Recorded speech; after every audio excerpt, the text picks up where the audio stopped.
nhom cực nó chặt hạ bảo thân thì nhom ban mô đang cất bài chặt trong mơ tế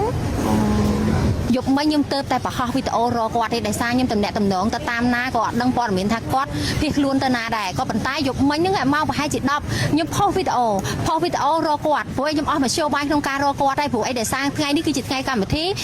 សម្រាប់ទាំងគំនូនេះដើម្បីដាក់បង្ហាញឲ្យបងប្អូនបានឃើញថារសជាតិនៃសង្គ្រាមប្រទេសកម្ពុជារបស់យើងជួបទុកលំបាកអីគេខ្លះ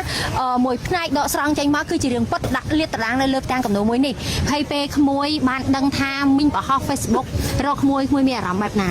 មានអារម្មណ៍ថាសប្បាយចិត្តនិងអរគុណដល់មីងមកផ្ដល់កិត្តិយសឲ្យក្មួយហើយពេលដែលបានមកដល់ឃើញរូបផុសក្មួយនៅលើផ្ទាំងគំនូនេះតើមានអារម្មណ៍រំភើបអត់រំភើបខ្ញុំក៏ក្នុងចិត្តថាបើសិនជាខ្ញុំបានមកដល់គាត់សប្បាយចិត្តយ៉ាងម៉េចទេនឹកប៉ានេះជួមុខអត់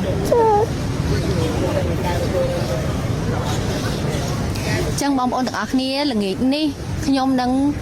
មានកម្មវិធីបង្ហាញអំពីបេះដូងរបស់គាត់ដែលគាត់ទន្ទឹងរង់ចាំឪពុករបស់គាត់មកផ្ទះវិញអ្វីដែលគាត់ចង់បានគឺសន្តិភាពកម្មវិធីដែលពួកខ្ញុំខំធ្វើគូគំនូដោយរួបរวมជាមួយនឹងវិចិត្រករ50-60 នាក់មកពីបណ្ដាខេត្តផ្សេងរួបរวมគ្នាខ្មែររួបរวมគ្នា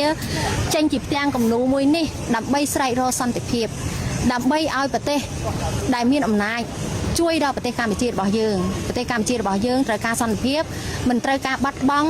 បងកងទ័ពណាទៀតទេហើយក្មេងៗត្រូវការឪពុកប្រពន្ធត្រូវការប្តីត្រូវការជួបជុំគ្រួសារមិនចង់បាត់បង់មនុស្សណាម្នាក់នៅក្នុងសង្គ្រាមទៀតទេ